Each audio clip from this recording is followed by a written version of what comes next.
Hello, my friends. This is The Art of Prepping. I hope everyone's good today. In this video, I just want to outline the top 10 prepper supplies for the beginner prepper.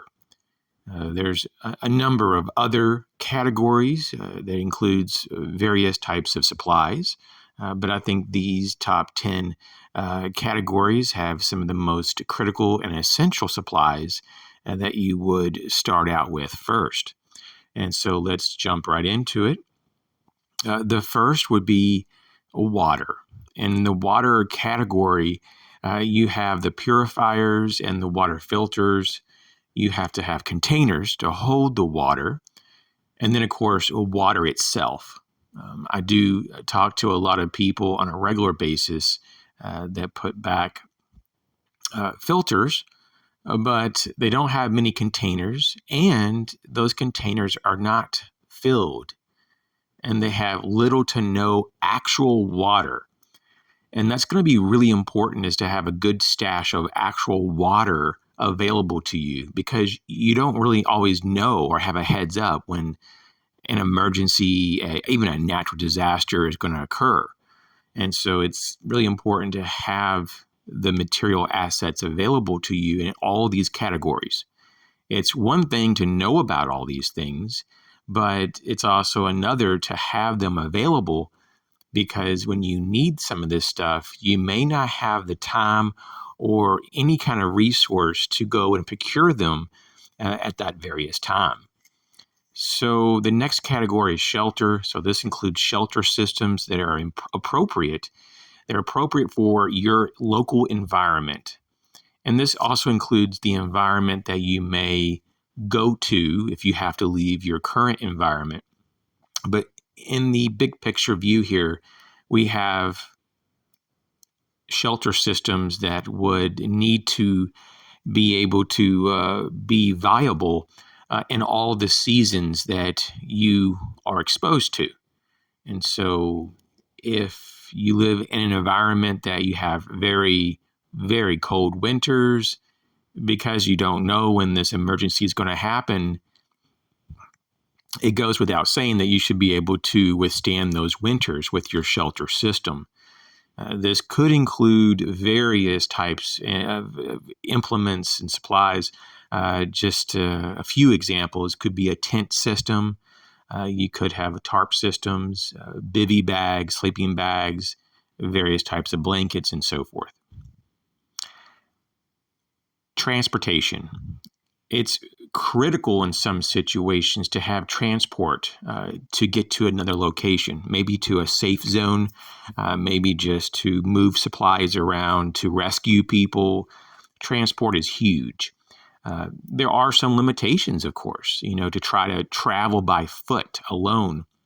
But that is our first option that most of us have available to us, is to use our own body as the mechanism of travel. And so quality, durable footwear. For me, it's going to be boots. But to have that as your first line of options.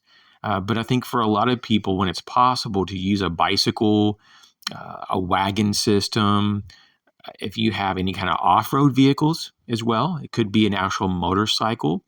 It could be an ATV of some type. It could be that you have a horse. I mean, you use what you have, but it could be that you have a vehicle that maybe it's your daily commuter, and that's going to be good enough just to get you away from the threat.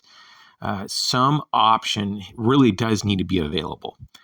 And so it doesn't have to be pretty. I know some people, their game plan is to put their roller skates on because where they live, there's a lot of pavement, and they're going to basically try to skate their way to their bug out location. Is that practical for everyone? No. But for some people, it could be a possible option. But yeah, definitely, I think that a bicycle, like getting a nice mountain bike, is a very good option. In terms of medical, a comprehensive trauma kit, a medical kit of whatever it is of your skill level, is highly recommended. And this could save your life or someone that you know. It could save a stranger's life. This is something that I would look into and understand what it is to have a comprehensive medical kit, in particular, a full trauma kit. Barter and trade.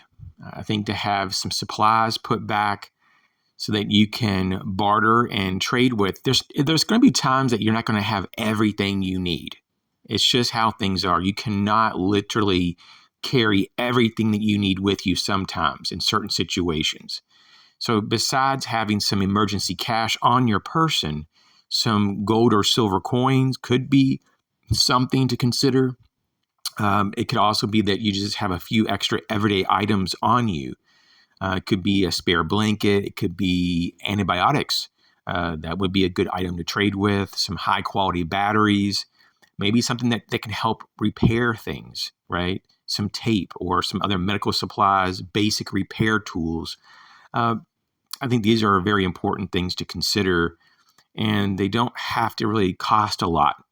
But during a crisis, they may be very rare. Another thing, though, and this is a big one, is having a food supply. Now, you hear about this one a lot. Unfortunately, though, a lot of people have very different ideas of what is a proper human diet.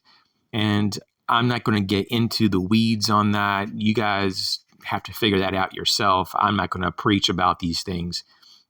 But I would encourage you to get real food, not processed food. I would try to take care of yourself, give yourself good nutrition, and more so than calories, nutrition is more important. And so look at what that really means.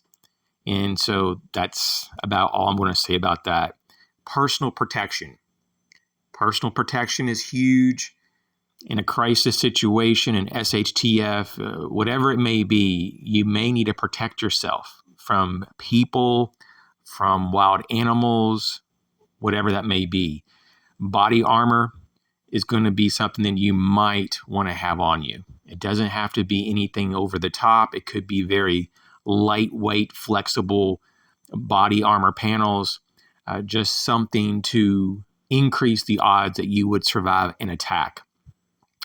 Weapons, whatever it is that you're trained on, that you feel comfortable with, go with that. It could be blades. It could be impact weapons. It could be firearms. Whatever it is that you have available to you and that you know how to use, you definitely want to have some of those set back as part of your beginner prepper supplies cache.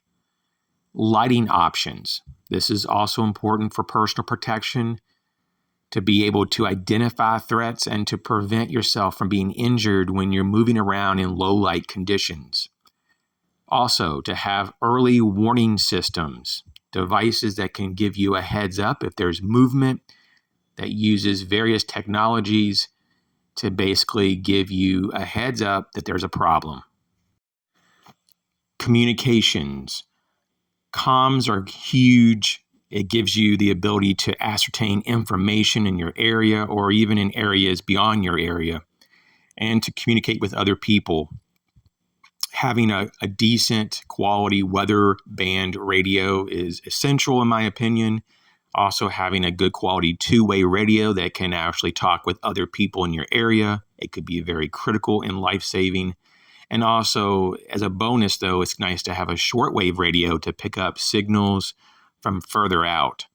And so that's very good to be able to hear what other people are able to dialogue about so that you have a better idea, a bigger picture of what is going on. Also, survival and do-it-yourself reference books, and whatever it is, reference books of all types to have in your cache at home and in your bug out location, because we're not always able to remember everything. And in high stress situations, we have memory recall issues. We actually are not going to be able to perform as good as we wish we could. In the end, we don't want to make the problem worse. So by having good information up front, we avoid the pitfall of compounding the problem that we're in. And so in the big picture here, though, in conclusion, I just want to say that the last prepper supplies you could really consider is to have some building and repair tools and supplies so that you can make repairs and do things toward improving your situation you're in. And this can be done by simple hardware, just by having some nails and screws, some spare lumber around the house, some cordage, some rope, some tape, maybe a spare set of tarps to cover a broken window in the house, things of that nature. This doesn't have to be complicated. So just going to the hardware store this weekend and grabbing up $50 worth of general hardware can go a long way and could be really helpful and useful in a very practical sense. I hope this video was helpful. Let me know your thoughts in the comment section. What else would you add to a beginner prepper list? I appreciate your support. You guys take care. We'll catch you soon.